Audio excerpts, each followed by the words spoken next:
अतुलशरभो भीमस्समयज्ञो हविर्हरिः सर्वलक्षणलक्षण्यो लक्ष्मीवान समितिंजयः. अतुल, ज्याच्याशी तुलना करण्यासारखे दुसरे काहीही नाही.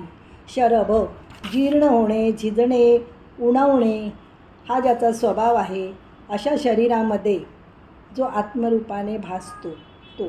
भीम, ज्याला सर्व भीतात. समयज्ञ, वेळेचे उचित ज्ञान त्याचे ठिकाणी आहे किंवा सर्वांना समभावाने वागविणे हा ज्याचा यज्ञ आहे. हवीर हरी, यज्ञामध्ये अर्पण केलेल्या आहुतीचे हरण करणारा किंवा सर्व जीवन हा एक यज्ञ असल्याने पुरुष हा त्यातील आहुती आहे. त्यामुळे या पुरुषाच्या ठिकाणी असलेल्या पातकांना जो केवळ स्मरणमात्रे करून नाहीशी करतो.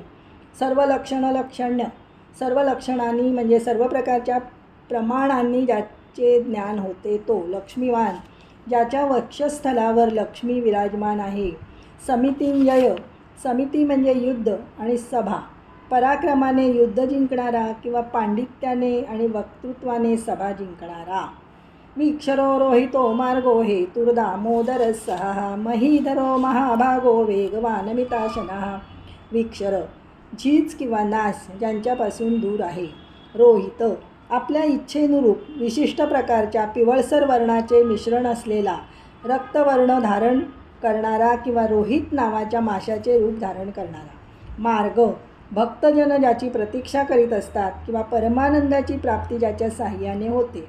हेतू, सर्व प्रकारच्या कार्याचे व घटनांचे जो समवायी उपादान व निमित्तरूप या स्वरूपाचे कारण आहे. दामोदर, दोरीने ज्याचे पोट बांधलेले आहे असा.